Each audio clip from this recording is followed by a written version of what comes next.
Anda kembali bersama kami di Sapa Indonesia Malam. Mantan pejabat Direktorat Pajak Rafael Alun Trisambodo menjalani pemeriksaan klarifikasi LHKPN di KPK. KPK tidak hanya memastikan jumlah harta Rafael, tapi juga mengusut asal harta tersebut. Mantan pejabat Direktorat Pajak Rafael Alun Trisambodo mendatangi gedung KPK. Rafael menjalani pemeriksaan untuk mengklarifikasi harta kekayaannya yang tercatat di LHKPN. Dalam LHKPN 2021 tercatat harta Rafael mencapai 56,1 miliar rupiah.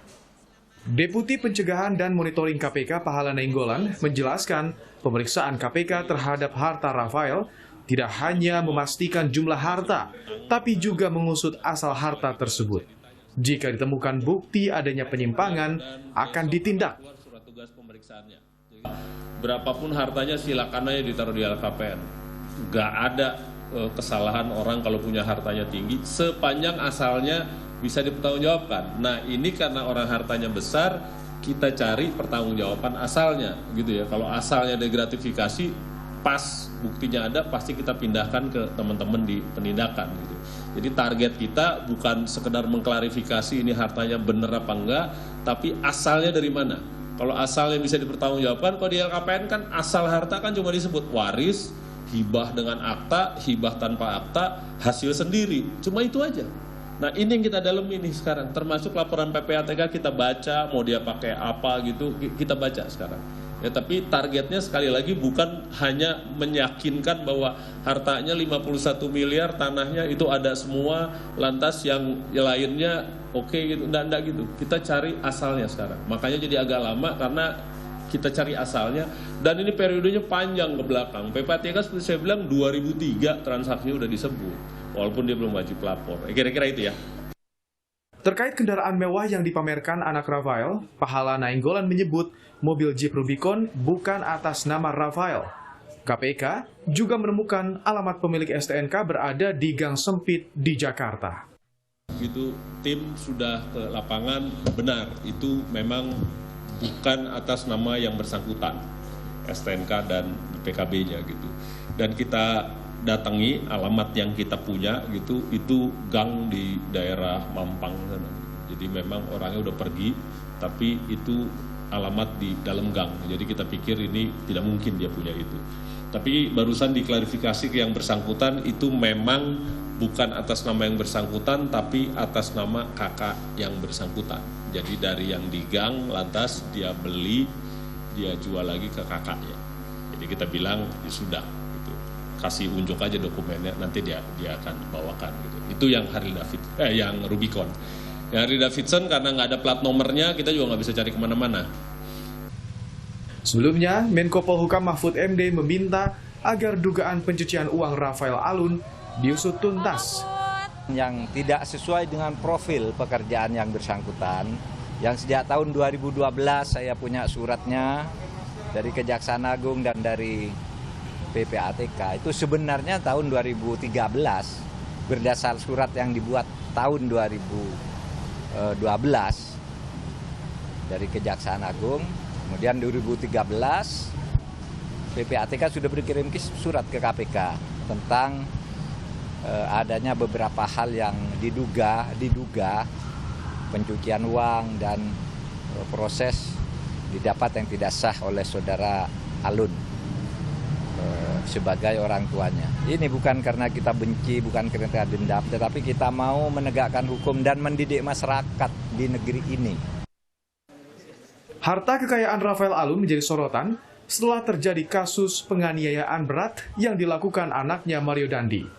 Di media sosial, Mario diduga sering memamerkan harta kekayaannya, termasuk mobil mewah Jeep Rubicon dan motor Harley Davidson. Tim Liputan, Kompas TV. Saudara, apakah ada sanksi bagi ASN yang pamer harta? Apa yang perlu dievaluasi dari pelaporan harta pejabat publik agar tak terjadi penyelewengan? Kita berbincang dengan anggota Ombudsman RI, Robert Naendi Jaweng. Pak Robert, selamat malam. Pak Robert, mungkin masih di mute sambungannya, boleh tolong diperbaiki, Pak? Saya juga akan sapa Wakil Ketua Komisi Aparatur Sipil Negara KASN, Pak Tasdik Kisnanto. Pak Tasdik, selamat malam. Selamat malam, Mbak Widya. Pak Tasdik, saya mau minta komentar Anda dulu soal pengunduran diri yang ditolak oleh Kemenkyu. Iya. Apa yang diputuskan oleh pimpinan Kemenkyu menolak pengunduran diri, saya rasa itu sudah sesuai dengan ketentuan, terutama PP nomor 94 tahun 2021. Jadi karena memang ada kebutuhan untuk proses pemeriksaan terkait dengan masalah kecurigaan, dugaan pemilikan harta kekayaan yang tidak layak, maka keputusan untuk menolak atas pengunduran diri ini saya rasa sudah sesuai dengan ketentuan perundang-undangan yang berlaku. Pak Tasdik, tanggapan Anda soal ASN yang kemudian suka pamer harta serta dugaan harta yang dimiliki tidak wajar oleh Alun? Iya. Jadi ini masalah perilaku ya, masalah perilaku terkait dengan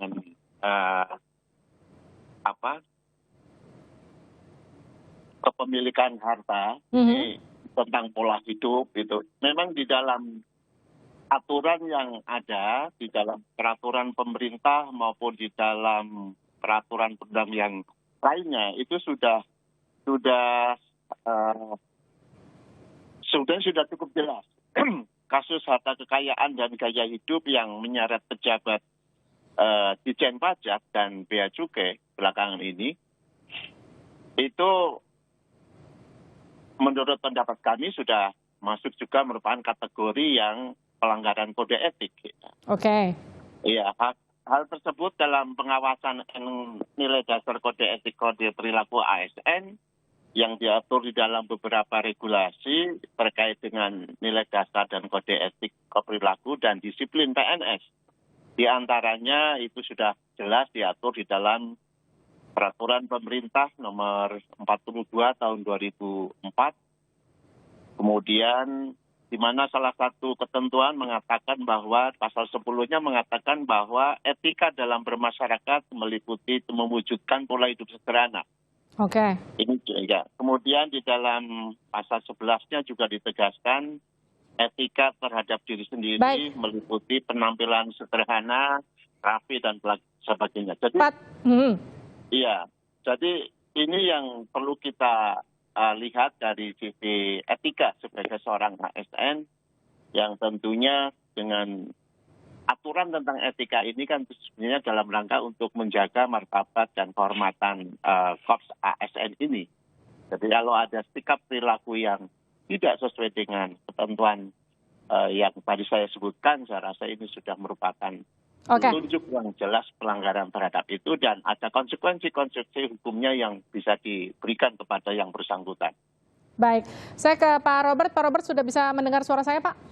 Halo Mbak, kedengaran? Pak, tanggapan Anda Pak soal harta Rafael Alun Trisambodo yang diduga tak wajar 56,1 miliar rupiah. Ini kan dilaporkan ke LHKPN.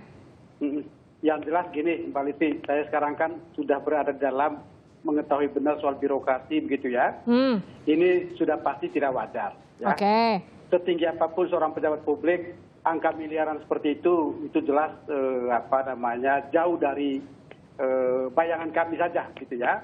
Tetapi sumber dari mana itu soal yang lain. Nah buat saya begini Mbak Lesti, masalah ini harus diusut tuntas.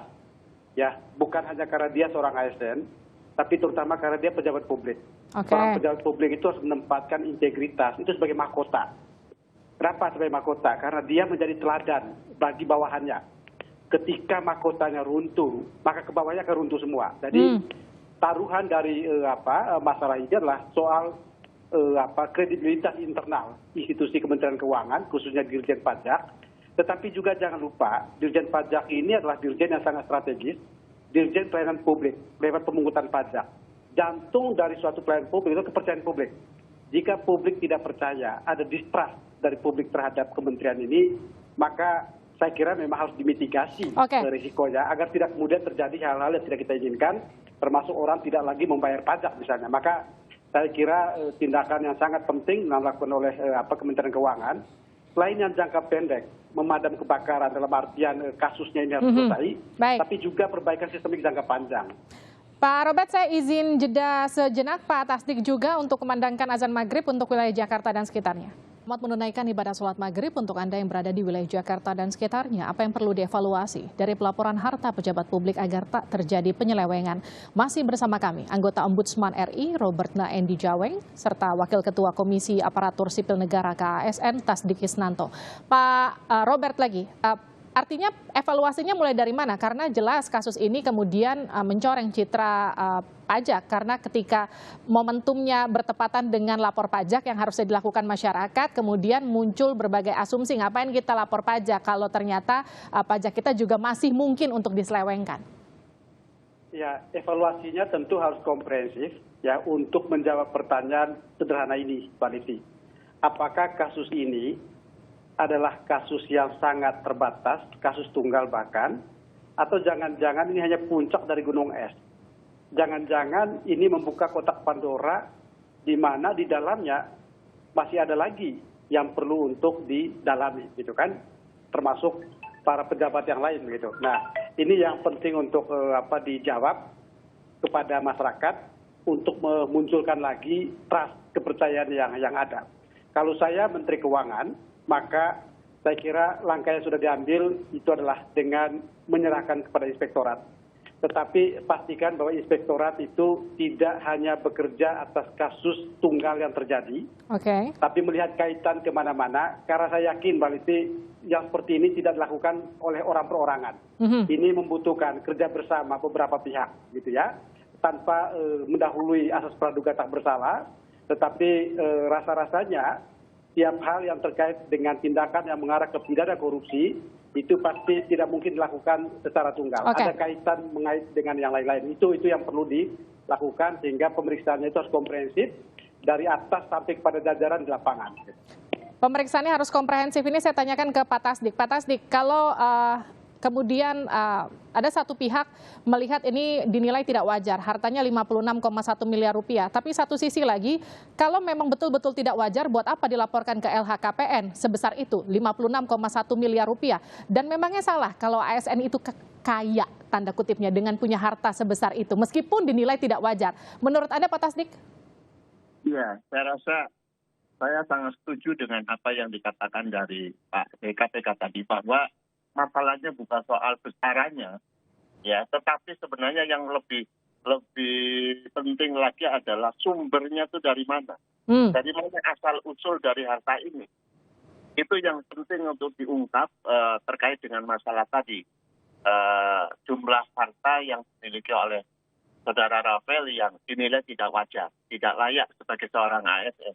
Nah, sekarang KPK sedang melakukan penelitian untuk kaitannya dengan masalah asal-usul dari sumber harta kekayaan ini. Dari mana?